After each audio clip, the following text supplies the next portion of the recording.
Can you learn to take care of yourself? Can you be your own counselor, your own therapist, your own coach? Yes, I do believe that you can. And cognitive behavioral therapy is the framework in which you can do it. I'm Cristi Bundukamara, psychiatric nurse practitioner with over 20 years of clinical experience, but my real life experience comes from my story. I had to learn to use these skills on myself. I lost a child in 2005. Two of my adopted children really were displaying things associated with PTSD and reactive attachment disorder throughout their adolescence. My biological son and daughter were diagnosed with a terminal neurodegenerative condition called DRPLA, and my husband as well. And in the course of all of that, and then ultimately losing both of my biological children, I had to learn to take care of myself. And I often tell people, yes, they look at me and they say, you have a reason to be depressed, but you were probably, always strong, and now you have learned to overcome that depression. I experienced depression for the first time at age 12 years old. I experienced depression way before I had a reason to be depressed. And so what I am trying to portray to all of you is that regardless of where you start, you can begin this mental health journey, find mental strength, learn to take care of yourself. In the beginning, oftentimes you do need to seek out professional help, and that's okay. I've seen a counselor before. I have actually been in an inpatient setting before. I have taken antidepressant medications before. So wherever you are, the first step is to insight as to how you need help. But what is the mentally strong method that I often talk about? It is the cognitive behavioral approach that I developed over the course of 10 years, just trying to take care of myself. And I'm going to go over the elements of the mentally strong method, but the intent is that you can grasp this understanding that you can learn to take care of yourself. If you are coming into our clinic and doing counseling with one of our unlicensed counselors, you are doing the mentally strong method. And we are trying to teach you the mentally strong method, right? Because it's a simple formula. It's based on this cognitive behavioral therapy that you can easily learn to do yourself. And it boils down to 3 words that you will learn to be able to do. You will learn to think. Think through your problems, not ruminate, not create negative pathways, but appropriately and healthy ways of thinking through your problems and having insight into them. The second word is organize. You are going to learn to organize those thoughts. How many of us have multiple things going on in our heads, multiple worries, multiple thoughts, lots of connections, but they're not organized. And so when we try to make choices, we don't know what area of our life we are actually working in. And then the third word is choice. We often know in all self-development and self-help books and industry is all about making choices that are healthy for you and that are what you want, right? But that can be confusing if it's not organized. And so this is why I'm so passionate about the mentally strong method, because anybody can learn it and anyone can use it. We have licensed professionals using it in licensed counseling, and as well as the other tools that it can complement, right? We've got unlicensed counselors and coaches using the mentally strong method to help people. And we have tons of individuals who have learned it and are using it for their own personal development. So always remember, think, organize, choose. When we teach the Mentally Strong method, we teach it in 4 elements. The first element is the thought map. And it's just like it sounds. It's kind of mapping out all of those thoughts, but we have some very specific questions so that we can begin to see patterns in your life. And we can begin to see what your triggers are, what your core connections are. How do we help you in those negative thoughts? So the thought map is kind of the starting point, but we don't want to spend too much time there, right? Because then we could be like anything else and just be talking and thinking about the problems and making connections and never moving forward.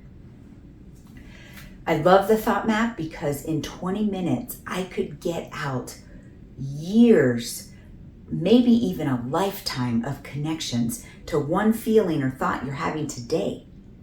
So it's a very powerful tool, but it should not be used alone. It should be used in combination with the other 3 elements. So the second element is the identify and organize, right? And then on that same worksheet is the power of choice. And this is, remember we talked about think, organize, choose, right? So this is kind of organizing and choosing, and then it's going to go in line with the last element of choice. So we have 10 categories that you will take the things that you identified in your thought map and move them over into one of these 10 categories. Because in these categories, the response or the choice may be different. And so I got this idea because, as I was working on myself and on my mental health journey, and I knew cognitive behavioral therapy was important, I thought, okay, I need to think positive. Everything talks about, positive choices, positive thoughts, right? And I realized that is great for the negative thoughts going on in my head, but it didn't help me with my grief. It didn't help me with my anger at God. It didn't help me with my anxiety, because anxiety is a continuum. And so therefore, over the course of this 10 years, I was able to identify very distinctly different categories that you would put your thoughts or issues or feelings in, so that your choices for that would be different. For example, if you're talking negatively to yourself and you're saying, you're a dumbass, you're a horrible person, like that is a negative thought. We have to stop that negative thought. And there's lots of techniques for that, as well as replacing that with positive, realistic words. But that might not help your anxiety. Anxiety is on a continuum. And to tell me don't be anxious is not realistic. Mild anxiety can be very beneficial. And so we want to take that severe and panic anxiety and move it and minimize it on this continuum to be mild to moderate, right? So we're going to deal with each of these things differently. And so that's why it's important, yes, to think through your problems, but you got to organize them so that you can make choices versus the 4th element, which is your personal vision. You want to make sure that you're making choices in line with what you want. If you say that you want, for example, I want to be a loving wife to my husband. He is currently disabled and having some limitations and some struggles. And that can be very frustrating for me. And I could get angry. But when I look at my personal vision to be a loving wife, what can I do to do that?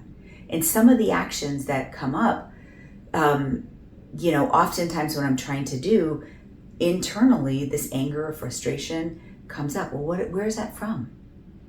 That's actually my spiritual conflict. I'm angry with God. It's not my husband's fault that these things are going on with him. And so, being able to know where it's coming from and the identify and organize so that I can make choices in line with my personal vision.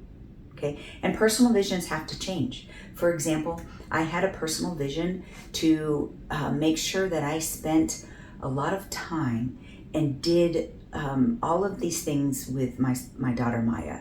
And I had, visions of like taking her all over the place with me as I traveled and sharing about the Mentally Strong method. And then when she abruptly died, December of 2021, obviously my personal vision had to adjust, had to change. So your personal vision has to be flexible, and it has to be realistic and attainable, and not in a negative context that you can't dream about things and want big things. But dreams without a plan is just a dream, right? A dream with a plan is a vision. And so, this is not always about career or money or progress or success.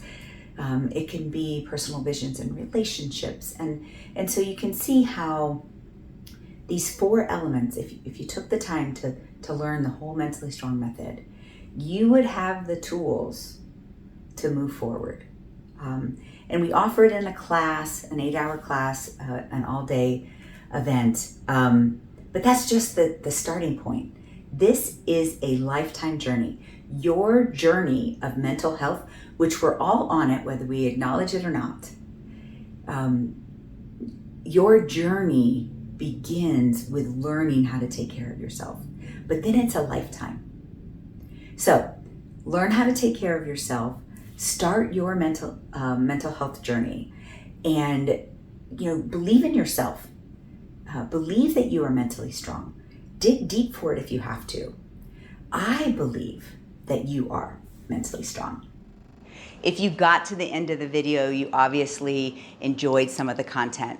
I have a lot of free content out there. I am really trying to empower everyone to find their mental strength. So subscribe, get the actual notifications, and let's embrace this journey of mental strength. See you there.